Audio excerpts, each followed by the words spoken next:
ఇటీవల social media అందుబాటులోకి వచ్చాక విచిత్రమైన సంఘటనలు చూస్తున్నాం. ట్విట్టర్, యూట్యూబ్, ఇన్‌స్టాగ్రామ్ ద్వారా ఎన్నో హాస్యాస్పదమైన వీడియోలు, విచిత్ర విన్యాసాలు చూస్తున్నాం. ఈ భూమిపై రకరకాల జంతువులుంటాయి. మనం చూడనివి ఈ భూమిపై ఎన్నో విచిత్రమైన, ప్రత్యేకమైన జీవులు దాగి ఉన్నాయి. అప్పుడప్పుడు కొన్ని రకాల కొత్త జీవులు పుట్టడం చూస్తూ ఉంటాం.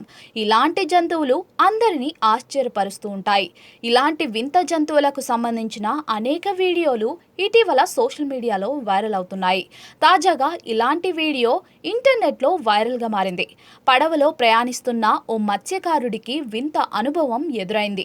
నీళ్లలో నుంచి పడవలోకి ప్రవేశించిన ఓ వింత ప్రాణిని చూసి ఓ వ్యక్తి ఆశ్చర్యపోయాడు. మత్స్యకారుడు పడవలో ప్రయాణిస్తూ ఉండగా ఊహించని ఘటన చోటు చేసుకుంది. వివరాల్లోకెళ్తే, నీటిలో తేలియాడుతున్న ఓ జీవి ఒడ్డుకు వెళ్తున్న పడవ దగ్గరకు వచ్చింది. వెళుతున్న పడవలో ఆ జీవి నిలబడి ఆ పడవను పట్టుకుని అందులో ఎక్కుతుంది. ఆ కోతి పడవపైకి వచ్చి ఆ తర్వాత ముందుకు వెళ్లి కూర్చుంటుంది. వారు కోతిని బలవంతంగా దింపడానికి సమీపంలోని అటవీ ఒడ్డుకు తీసుకెళ్తారు. చివరగా కోతి పడవ నుంచి దూకి సమీపంలోని అడవిలోకి వెళ్తుంది. దీన్ని స్పైడర్ కోతిగా గుర్తించారు. ప్రస్తుతం ఈ వీడియో వైరల్గా మారడంతో నెటిజన్లు దీనిపై వివిధ రకాలుగా స్పందిస్తూ ఉన్నారు.